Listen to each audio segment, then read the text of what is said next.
What is going on, Legend Riders, and welcome back to Sam's Bikes. And what a year we have had. 2025 has been amazing for the e-bike industry. It feels like a turning point again. So many killer bikes released.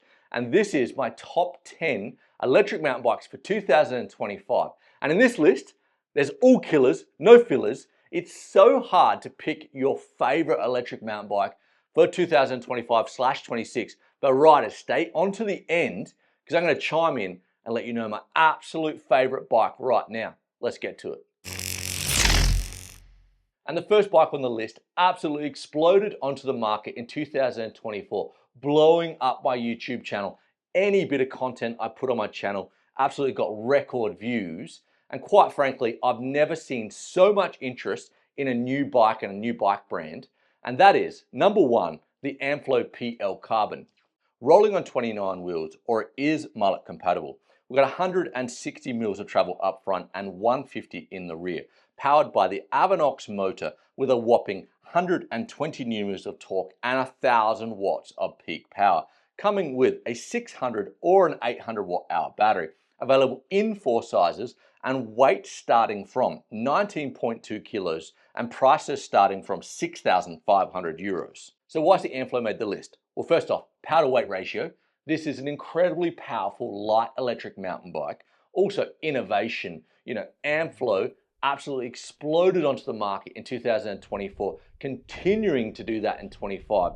Everyone's been talking about this bike and this motor, and that's for good reason. Riders, if you're a fan of the channel, you would know I tested the Amflow like about a year ago. It is a fantastic all-round trail e-bike, and the Avinox motor, absolute standout. For generation 1, what they've managed to do here is crazy. And a little bit of a spoiler alert, 6 out of the 10 e-bikes in this list have the Avinox e-bike motor and system. And number 2, the Specialized Levo Gen 4. Rolling on mullet wheels, 160 of travel up front, 150 in the rear. We've got the Specialized 3.1 motor or the S-Works motor with a whopping 111 newtons of torque and 720 watts of peak power. Coming with an 800 watt hour battery, you can also get a 280 watt hour range extender, weight coming in from 23 kilos, available in 5 sizes and prices starting from 5,999 euros. So why the Levo Gen 4 make the list? Well, riders, it is so good. I've been riding the Levo Gen 4 for the last 6 months. I absolutely love this bike. So the Genie suspension, outrageous. Some of the best kinematics I've ever ridden. And the geometry, short chainstay, low slung battery. It makes it super stable, but at the same time, quite playful. It is a very special bike. And then the motor, okay, it doesn't have as much power as the Avinox, but the traction control and how intuitive it is with the dynamic micro tune, it is a fantastic overall system. And before we crack on with the rest of the video, a massive shout out to Schwalbe, the long-term sponsor at Sam's Bikes. Without Schwalbe, Sam's Bikes does not exist, full stop. And I love all their products. Over the last 5 years, I've been pretty much riding Magic Mirrors front and back and loving them. And then around 6 months ago, they brought out the new Magic Mirror radial tires. And riders, I fell in love with them. It's hard to quantify how much more traction I'm getting out in the trails, but it feels like 10 or 15%. If you are thinking about getting a new set of tires, definitely check out the Magic Mirror radial front and back. And riders, I've heard it before. A lot of riders out there don't actually understand exactly what tires they should get. So my recommendation would be, if you're riding a full powered e-bike, ultra soft Magic Mirror on the front, in the gravity casing, in the radial construction, in a 2.5, and then on the rear, a soft 2.5 as well, gravity casing, and in the radial construction. That is my setup, and I've got that on pretty much all my e-bikes. And riders, if you have any questions on what tires, on what conditions that you think that you're not sure which tires to get, hit me up in the comments. Love to help. Again, massive shout out to Schwalbe for supporting the channel. Now, back to the video. And number 3, the Crestline RS181 Spectral Edition. Rolling on mullets, or it is 29 compatible. You got 160 of travel up front, or 170, or 180, and in the rear you can go 160 or 180. So hugely versatile bike. you have the Avinox motor with 120 Newton meters of torque and 1000 watts of peak power. You can get the 600 or the 800 watt hour battery. Weight coming in from 22 to 23 kilos, available in 3 sizes, and prices starting from $6,999 US dollars. And I believe that's frame only, and I think that's all they're doing at the moment. So why did the Crestline make the list? Well, I saw it at this year's Eurobike. What a fantastic, beautiful looking e-bike. I love how versatile it is. You can make it into a trail bike, you can make it into a duro bike. I believe you can put downhill forks on it as well. Super versatile bike. Very light as well, coming in with a big enduro bike. I just love what Troyden's doing at Crestline, rider owned, making hardcore bikes for the real riders out there. I would love to get on one, but unfortunately right now they're completely sold out, and I believe they're coming back in stock around March. Riders, what do you reckon? Should I get one? And number 4, the Rotwild REX. Rolling on mullet wheels, 160 treble up front and 150 in the rear.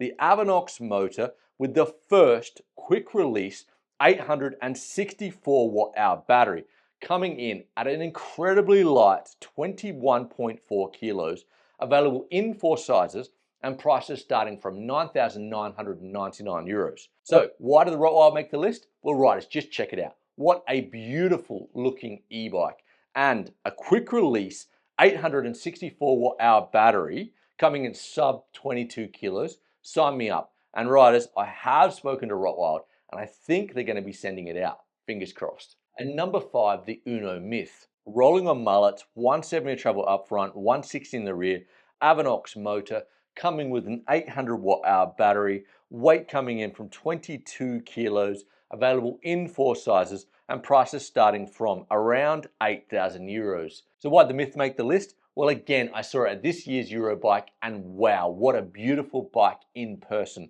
I love the raw carbon, and also just the overall design and aesthetics of this bike is so beautiful. It's got the super powerful Avinox motor. Overall, great looking package. And number 6, the Cruz Bullit. Rolling on mullet wheels, 170 treble up front, 170 in the rear. Bosch Gen 5 motor with 100 Newton meters of torque, 750 watts of peak power, coming with a 600 watt hour internal battery. You can also get a 250 watt hour range extender, weight coming in from 22.4 kilos, available in 5 sizes, and starting from 7,000 euros. So why did the Bullit make the list? Well, it's one of the OG, the big hitting bikes from Santa Cruz. I love the look of this new Bullit. Possibly the 600 watt hour battery is going to be a little bit small for my liking, but you can get the range extender.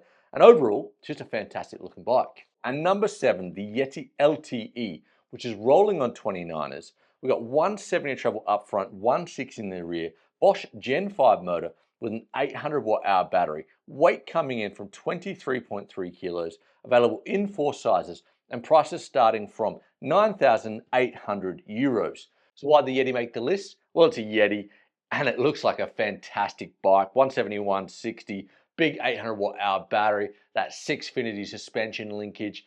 I'm loving the look of this bike, and I would love to test it. And number 8, the Commencal Metapower SX with the Avinox motor. So rolling on mullet wheels, we've got 160 treble up front, 160 in the rear. We've got the Avinox motor with an 800 watt hour battery, weight coming in from 23 kilos, which is very impressive for a Commencal in an aluminium frame, available in 4 sizes, and prices starting from 8,000 euros. So why did the Commencal make the list? Well, Commencal make fantastic downhill bikes and enduro bikes, and their e-bikes have been great, but a little bit on the heavy side, but not now. With the Avinox motor, 800 watt hour battery, this bike is coming in around 23 kilos, which is very respectable for a Commencal aluminium frame. I actually saw the Commencal at Eurobike this year. It is a beautiful looking bike in person. I'd love to try it. And number 9, the Orbea Wild. Rolling on 29 wheels, or it is mullet compatible, 170 treble up front, 170 in the rear, Bosch Gen 5 motor, and you can order it with a 600, a 750, and you can also get a 250 watt hour range extender. Weight is starting from around 22 kilos, available in 4 sizes, and prices starting from 6,499 euros. So why did the Wild make the list? Well, for the last couple of years, the Wild has been a very popular enduro e-bike. And then Orbea released the Gen 2, I believe about 6 months ago, making it even better, going up in travel from 160 to 170 and making it mullet compatible. I tested the Generation 1 Wild, which I liked, but was a bit of a race bike, wasn't super playful. But now they've made it mullet and a little bit more travel at the back. I'd love to try this bike, and it had to make the list. And lucky last, number 10, the forbidden Druid Core E. Rolling on mullet wheels, we've got 150 travel up front, 150 in the rear, coming with the Avinox motor and an 800 watt hour battery, weight coming in from 22.6 kilos, available in 4 sizes, and prices starting from 8,000 euros. So why did the Forbidden make the list? Well, again, it's an outrageously beautiful looking bike, very interesting suspension platform, Avinox motor, 22.4 kilos. It's a very impressive bike overall. So there you go, riders. That is my top 10 e-bikes for 2025/26. The market has gone crazy, I know. All those bikes are absolutely killer. Riders, which is your favorite bike for 25/26? Which would you be buying if money was no object, there was no budget? What one would you be buying? I'd love to know. And as promised, what is my favorite electric mountain bike right now? Well, I've got the Levo Gen 4. I love that bike. Got the Amflow, you can see us behind us in the Dream Build. Love that bike. But a bike that's really interesting for me right now, I would love to try the Crestline, because you can ride it as a trail bike, you can ride it as an enduro bike. You can also put on some downhill forks and take it to the bike park. This bike is a hugely versatile bike. I'd love to try it. And riders, let me know if we get enough likes and comments on this video, I'm going to buy it. I'm going to get myself the Crestline and build it up in a Dream Build next year. Anyway, riders, I hope you enjoyed this video. Like always, if you have any questions, put them in the comments. I love to help. And if you haven't subscribed to the channel, it really does help out. And you know it, riders. Stay safe out there. We're going to see you next week.